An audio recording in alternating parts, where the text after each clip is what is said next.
செந்தூரில் கட்டுக்கடங்காத கூட்டம் வரிசையில் நின்றபடியே நெஞ்சில் கை வைத்து முருகா என கூறிக்கொண்டே கண்மூடிய பக்தர். முருகன் காலடியில் உயிர் விட்டாயே என கதரும் உறவுகள்.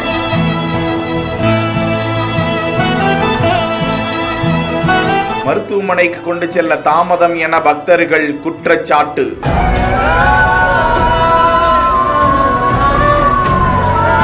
அறுபடை வீடுகளில் இரண்டாம் படை வீடான செந்தூர் அருள்மிகு சுப்பிரமணிய சுவாமி கோவிலில் நாள்தோறும் ஆயிரக்கணக்கான பக்தர்கள் வந்து சென்று சாமி தரிசனம் செய்து செல்லும் நிலையில் ஞாயிற்றுக்கிழமை உள்ளிட்ட தொடர் விடுமுறை நாட்களில் பல்லாயிரக்கணக்கான பக்தர்கள் வந்து செல்கிறார்கள். இந்நிலையில் ஞாயிற்றுக்கிழமை என்பதால் சுப முகூர்த்த தினம் என்பதாலும் தமிழகத்தின் பல்வேறு பகுதிகளில் இருந்து லட்சக்கணக்கான பக்தர்கள் அதிகாலை முதலே கோவிலில் குவிந்தனர். இந்த நிலையில் 100 ரூபாய் கட்டண தரிசன வரிசையில் பக்தர்கள் 5 மணி நேரத்திற்கு மேலாக காத்திருந்து சாமி தரிசனம் செய்த நிலையில் அந்த வரிசையில் நின்று கொண்டிருந்த காரைக்குடியை சேர்ந்த பக்தர் ஓம்குமார் என்கிற 50 வயதுடைய நபர் குடும்பத்தோடு நின்று கொண்டிருந்த நிலையில் திடீரென அவர் மயங்கி விழுந்தார். அருகில் இருந்த பக்தர்கள் அவரை மீட்டு 108 ஆம்புலன்ஸ் மூலமாக திருச்செந்தூர் அரசு மருத்துவமனைக்கு அனுப்பி வைக்க அங்கு பரிசோதித்த போது அவர் ஏற்கனவே இறந்து இருப்பதாக தெரிவித்தனர். இச்சம்பவம் குறித்து கோவில் காவல் நிலைய போலீசார் விசாரித்து வருகிறார்கள்.